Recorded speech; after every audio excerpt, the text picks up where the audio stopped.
Bienvenue dans cet épisode du podcast des astuces de Froggy. Aujourd'hui, nous allons aborder la question des nouvelles options de recherche en ligne avec l'IA. La recherche en ligne telle que nous la connaissons est sur le point de disparaître complètement. Les moteurs de recherche traditionnels, qui traitent plus de 3,5 milliards de recherches par jour, sont en train d'être bouleversés par une technologie qui change tout. C'est fascinant de voir à quel point cette transformation est rapide. Les plateformes d'IA comme ChatGPT ont attiré plus de 100 millions d'utilisateurs en à peine quelques mois. Et ce qui est encore plus intéressant, c'est que ces outils ne se contentent pas de chercher l'information. Ils la comprennent vraiment. Imaginez passer d'un simple moteur de recherche à un assistant personnel ultra compétent qui peut synthétiser des milliers de sources en quelques secondes. Mais comment cela fonctionne-t-il concrètement pour les entreprises qui ont investi des années dans leur référencement Google? Eh bien, prenons un exemple concret. Une entreprise qui vendait des vélos électriques devait auparavant optimiser ses pages avec des mots-clés comme meilleur vélo électrique Paris. Maintenant, elle doit fournir des informations détaillées sur l'autonomie des batteries, comparer différents modèles, expliquer les avantages environnementaux, tout ce qui permettra à l'IA de générer une réponse complète. Donc en fait, c'est un changement complet de paradigme dans la création de contenu. Exactement. Et les chiffres sont éloquents.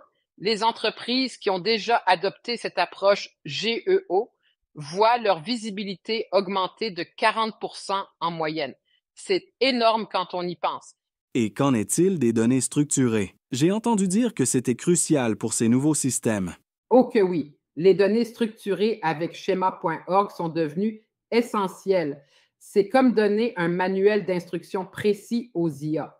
Les sites qui utilisent ces balises voient leur contenu cité 2,5 fois plus souvent dans les réponses générées. Et pour les petites entreprises qui n'ont pas les ressources techniques? La bonne nouvelle, c'est qu'il existe maintenant des solutions accessibles. Le plus important est de commencer par créer du contenu de qualité. Par exemple, un restaurant peut commencer par partager des recettes détaillées, des conseils de cuisine, des histoires sur leurs produits, tout ce qui apporte une vraie valeur aux utilisateurs. Vous savez, ce qui me frappe, c'est que cette évolution nous ramène finalement à l'essentiel, créer du contenu utile et authentique. Absolument. Et les statistiques le confirment.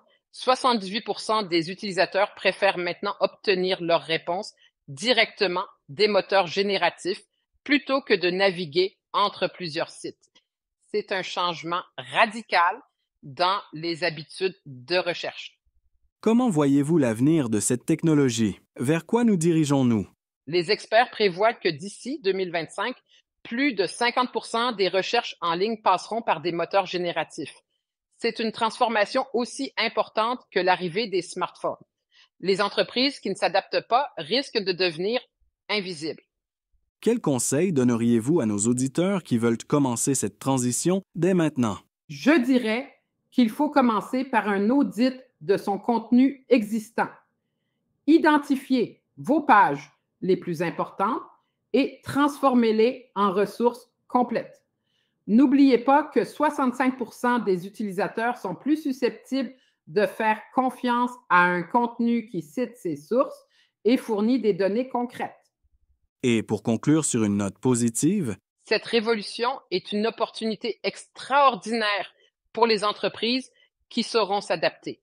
Comme l'a montré une récente étude, les premiers adoptants de ces nouvelles pratiques voient leur trafic augmenter de manière significative, certains rapportant même des hausses de plus de 200% de leur visibilité en ligne.